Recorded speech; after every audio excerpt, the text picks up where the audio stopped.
Praise the lord. ప్రభు పేరిట మరొక దినంలోకి మీకందరికీ వందనాలు. ఈ దినం పరిశుద్ధాత్మ దేవుడు మన కొరకు ఏర్పాటు చేసుకున్న వాక్య భాగము యోహాను సువార్త 11వ అధ్యాయము 36-57 వచనాలు ధ్యానం చేసుకుందాం. కాబట్టి యూదులు అతన్ని ఎలాగు ప్రేమించినో చూడుడని చెప్పుకొండి. వారిలో కొందరు ఆ గ్రుడ్డివాని కన్నులు తెరిచి ఈయన ఇతనిని చావకుండా చేయలేడా అని చెప్పిరి. యేసు మరలా తనలో తాను మూలుగుచూ సమాధి వద్దకు వచ్చెను. అది ఒక గుహ. దాని మీద ఒక రాయి పెట్టి ఉండెను. యేసు రాయి తీసివేయడని చెప్పగా చనిపోయిన వాని సహోదరి అయిన మార్త, ప్రభా, అతడు చనిపోయి 4 దినములైంది కనుక ఇప్పటికి వాసన కొట్టునని ఆయనతో చెప్పెను. అందుకు యేసు, నీవు నమ్మిన యెడల దేవుని మహిమ చూతువని నేను నీతో చెప్పలేదా అని ఆమెతో అనెను. అంతటి వారు ఆ రాయి తీసివేసిరి. యేసు కన్నులు పైకెత్తి, తండ్రి, నువ్వు నా మనవి వినినందున నీకు కృతజ్ఞతాస్తుతులు చెల్లించుచున్నాను. నువ్వెల్లప్పుడూ నా మనవి వినుచున్నావని నేను ఎరుగుదును కానీ, నువ్వు నన్ను పంపితివని చుట్టూ నిలిచియున్న ఈ జనసమూహం నమ్మునట్టు వారి నిమిత్తమై ఈ మాట చెప్పి తిని అనెను. ఆయన అలాగు చెప్పి లాజరు బయటికి రమ్మని బిగ్గరగా చెప్పగా, చనిపోయిన వాడు కాళ్ళు, చేతులు ప్రేత వస్త్రములతో కట్టబడిన వాడే వెలుపలకు వచ్చెను. అతని ముఖమునకు రుమాలు కట్టి ఉండెను. అంతట యేసు, మీరు అతని కట్లు విప్పి పోనీయుడని వారితో చెప్పెను. కాబట్టి మరియ యొద్దకు వచ్చి ఆయన చేసిన కార్యమును చూచిన యూదుల్లో అనేకులు ఆయనందు విశ్వాసముంచిరి. కానీ వారిలో కొందరు పరిసయ్యుల యొద్దకు వెళ్లి యేసు చేసిన కార్యములను గురించి వారితో చెప్పిరి. కాబట్టి ప్రధాన యాజకులు, పరిసయ్యులు మహాసభను సమకూర్చి, మనమేం చేయుచున్నాం? ఈ మనుషుడు అనేకమైన సూచక క్రియలు చేయుచున్నాడే. మనం ఆయన ఇలాగ చూచుచూ ఊరకుండినెడల అందరూ ఆయనందు విశ్వాసం ఉంచుదురు. అప్పుడు రోమీయులొచ్చి మన స్థలమును, మన జనమును ఆక్రమించుకుంటారని చెప్పిరి. అయితే వారిలో కయప అనొకడు ఆ సంవత్సరం ప్రధాన యాజకుడై ఉండి, మీకేమీ తెలీదు. మన జనమంతా నశింపకుండునట్లు ఒక మనుషుడు ప్రజల కొరకు చనిపోవుట మీకు ఉపయుక్తమని మీరు ఆలోచించుకొనరు అని వారితో చెప్పెను. తనంతట తానే ఇలాగ చెప్పలేదు గాని, ఆ సంవత్సరం ప్రధాన యాజకుడై ఉండెను గనుక, యేసు ఆ జనము కొరకును, ఆ జనము కొరకు మాత్రమే గాక చెదిరిపోయిన దేవుని పిల్లలు ఏకముగా సమకూర్చుటకును చావనయున్నాడని ప్రవచించెను. కాగా ఆ దినం నుండి వారు ఆయనను చంప ఆలోచించుచుండిరి. కాబట్టి యేసు అప్పటి నుండి యూదుల్లో బహిరంగంగా సంచరింపక, అక్కడి నుండి అరణ్యమునకు సమీప ప్రదేశంలో ఉన్న ఎఫ్రాయిం అనే ఊరికి వెళ్లి, అక్కడ తన శిష్యులతో కూడా ఉండెను. మరియు యూదులు పస్కా పండుగ సమీపమై ఉండెను గనుక అనేకులు తమను తాము శుద్ధి చేసుకొనుటకై పస్కా రాక మునిపే పల్లెటూళ్ళలో నుండి యెరూషలేముకు వచ్చిరి. వారు యేసుని వెతుకుచూ దేవాలయంలో నిలవబడి, మీకేం తోచుచున్నది? ఆయన పండుగకు రాడా ఏమి? అని ఒకనితో ఒకడు చెప్పుకొనిరి. ప్రధాన యాజకులు, పరిసయ్యులు ఆయన ఎక్కడున్నది ఎవనికైనను తెలిసియున్న యెడల తాను ఆయనను పట్టుకొనగలుగుటకు తమకు తెలియజేయవలని ఆజ్ఞాపించి ఉండిరి. హల్లెలూయా! హల్లెలూయా! పరిశుద్ధాత్మ దేవుడు ఈరోజు ఈ వాక్య భాగం ద్వారా మనతో మాట్లాడడానికి ఇష్టపడుతూ ఉన్నారు. మనందరికీ తెలుసు ఈ వాక్య భాగంలో లాజరు గారు అక్కడ చనిపోయి ఉన్నారు. యేసుక్రీస్తు ప్రభువారు లాజరు గారిని చూడటానికొచ్చారు. అయితే లాజరు గారు చనిపోక ముందే అనారోగ్యంతో ఉన్నారని తెలియపరిచినప్పటికీ అక్కడికి త్వరగా రాలేదు. 4 రోజులైన తర్వాత వచ్చారు. వచ్చి అక్కడ మార్తా, మరియ గారితో మాట్లాడారు. యూదులు చూడండి ఆయన లాజర్‌ని ఎంత ప్రేమించినా అంటున్నారు. ఎందుకు? యేసుక్రీస్తు ప్రభువారు వారితో పాటు కన్నీరు విడిచారు. మరికొందరేమో గుడ్డివానికి చూపునిచ్చిన ఈయన లాజరు చనిపోకుండా చేయలేకపోయాడా అని అంటున్నారు. లాజరు గారి కోసం యేసు కన్నీళ్లు పెట్టుకోవడం చూసి కొందరు ఆయన ప్రేమను గుర్తించారు. మరికొందరు సందేహిస్తున్నారు. ఈ దినాల్లో కూడా మన జీవితాల్లో యేసుక్రీస్తు ప్రభువారు చేస్తున్న అద్భుత క్రియలు, మేలులు, దేవుని యొక్క ప్రణాళికలు అన్నీ కూడాను సరిగ్గా అర్థం చేసుకోలేక కొన్నిసార్లు సందేహిస్తున్నాం. కొన్నిసార్లు మనందరము కూడాను విశ్వసిస్తున్నాం. దేవుని ప్రేమను కొందరు విశ్వసిస్తున్నారు. కొందరు సందేహిస్తున్నారు.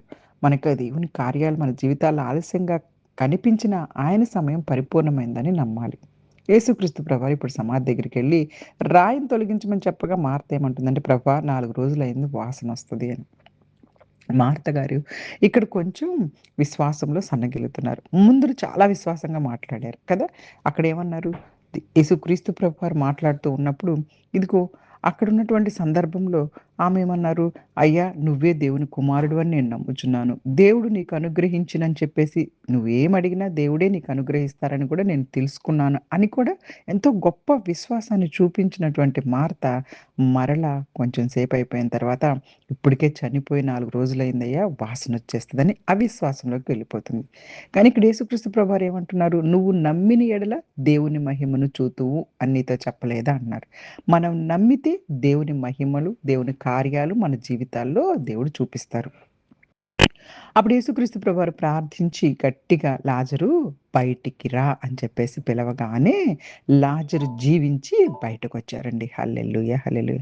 మనందరికీ తెలుసు కదా! ఇక్కడ యేసుక్రీస్తు ప్రభువారు తండ్రికి ప్రార్థన చేస్తున్నారు. "నువ్వు నా మనవి విన్నందుకు నీ కృతజ్ఞతాస్తుతులు చెల్లించుచున్నానయ్యా. నువ్వెల్లప్పుడూ నా మనవి వినుచున్నావని నేను ఎరుగుదును. అయితే ఇక్కడ నువ్వు నన్ను పంపితివని ఈ చుట్టూర జనసమూహం నమ్మునట్లు ఈ మాట చెప్పితినని." లాజరు బయటికి రమ్మనగానే ఆయనొచ్చారు. ఆయన కాళ్ళు, చేతులు వస్త్రాలతో కట్టబడి ఉన్నాయి. ఎందుకంటే ఆనాటి యూదులు చనిపోయిన వారికి కాళ్ళు, చేతులు మొత్తం కూడా ఒక వస్త్రంతో చుట్టి కట్టేస్తారనమాట. అయితే అలాగే బయటకొచ్చారు. యేసుక్రీస్తు ప్రభువారు ఏమంటున్నారంటే, "అతని కట్లు విప్పండి" అని చెప్తూ ఉన్నారు. అప్పుడు మరియ గారి దగ్గరికి చాలామందొచ్చున్నారు. ఆయన చేసిన కార్యాలను చూసి యూదుల్లో అనేకులు ఆయన యందు విశ్వాసం ఉంచారంట. కానీ కొందరేమో పరిసయ్యుల వద్దకు వెళ్లి ఈ విషయాన్ని చెప్పేస్తూ ఉన్నారనమాట. యేసుక్రీస్తు ప్రభువారికి మరణంపై కూడా అధికారం ఉన్నది. ఆయన ఆధ్యాత్మికంగా మనం పాపంలో చనిపోయిన వారిని యేసు జీవింపజేస్తాడు.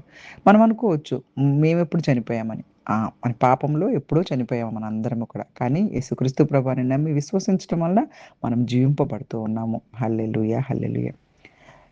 ఇక్కడ మనందరం చూసుకోగలిగితే చూడండి యేసుక్రీస్తు ప్రభువారిని చంపాలనే కుట్ర ప్రధాన యాజకులు, పరిసయ్యులు వీళ్ళంతా కూడా అన్నమాట. మాట్లాడుకుంటూ ఉన్నారు. ఆ మనిషి చూసారా ఎన్నో సూచక్రియలు చేస్తున్నారు. ఇలా అందరూ నమ్మేసంటే ఇక రోమీలొచ్చి మన స్థలాల్ని, జనాల్ని నాశనం చేస్తారు అని. అప్పుడు ప్రధాన యాజకుడిగా కయప అనే వ్యక్తి ఉన్నారు. వాళ్ళందరూ కూడా ఆ కయప అంటున్నాడు, "ప్రజలందరూ నశించడం కంటే ఒక మనిషి మన ప్రజల కొరకు చనిపోవడం మంచిదే కదా!" అని. అతడొక రాజకీయ ఉద్దేశంతో చెప్పినా ఆ యొక్క సంవత్సరం యాజకుడు కాబట్టి దేవుడు అతని మాటల ద్వారా ఒక గొప్ప సత్యాన్ని ప్రకటించారు. యేసుక్రీస్తు ప్రభువు తన ప్రజల కొరకు మాత్రమే కాదు, ప్రపంచమంతట్లో ఉన్నటువంటి జనులు రక్షణ కొరకు ఆయన మరణించబోతున్నాడన్న విషయాన్ని. దేవుడు కొన్నిసార్లు మనుషుల మాటలు కూడా తన ప్రణాళికలు నెరవేర్చడానికి ఉపయోగిస్తారు. యేసుక్రీస్తు ప్రభు త్యాగం సమస్త మానవాళి రక్షణ కొరకు. ఆయన శిలువ యాగము సమస్త మానవాళి రక్షణ కొరకని మనం విశ్వసించాలి. ఆ తర్వాత యేసుక్రీస్తు ప్రభువారు బహిరంగంగా యూదుల మధ్యలో తిరగలేదు. ఆయన తన శిష్యులతో కలిసి అరణ్య సమీపంలోనే ఎఫ్రాయిం అనే ఊరికెళ్ళిపోయారు. అంటే ఇక్కడ యేసుక్రీస్తు ప్రభువారు ఏదో భయపడ్డారని కాదు గానీ, తండ్రి నిర్ణయించిన సమయం వచ్చే వరకు జ్ఞానంతో ప్రవర్తించాలి, వివేకంతో ఉండాలి.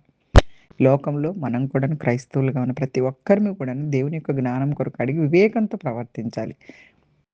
ఆ తర్వాత పస్కా పండగ సమీపించింది. అనేక మంది యెరూషలేముకొచ్చారు. ప్రజలు యేసు వస్తారా? లేదా? అని ఎదురు చూసారు. ప్రధాన యాజకులు, పరిసయ్యులు ఆయన ఎక్కడున్నాడో తెలిసిన వారిని తెలియజేయాలని ఆజ్ఞాపించారనమాట.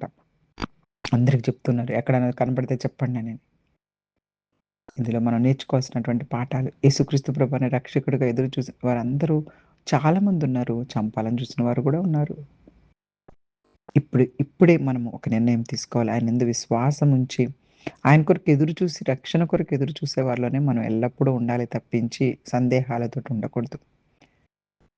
విశ్వాసం ఉంటే దేవుని మహిమను చూస్తాము. యేసుక్రీస్తు ప్రభువారికి మరణంపై కూడా సంపూర్ణ అధికారం ఉంది. ప్రతి అద్భుతం అందరిని విశ్వాసంలోకి తీసుకురాదు. కొన్నిసార్లు హృదయం నిర్ణయిస్తుంది. యేసుక్రీస్తు ప్రభువారు తన ప్రాణాన్ని మన రక్షణ కొరకు అర్పించారని నమ్మాలి. ఆయన ప్రణాళికను ఎవ్వరు అడ్డుకోలేరు. పరిస్థితులు అసాధ్యంగా అనిపించినా యేసుక్రీస్తు ప్రభువారిని విశ్వసించే వారికి దేవుని మహిమ వారి జీవితాల్లో ప్రత్యక్షపరచబడుతుందని నమ్మి విశ్వాసంతో మనందరము ఈ యొక్క వాక్య భాగం ద్వారా ముందుకు సాగాలని కోరుకుంటూ చిన్ని వాక్యాన్ని దేవుడు ఆశీర్వదించి దీవించును గాక. Amen. Amen. God bless you all. God bless you all.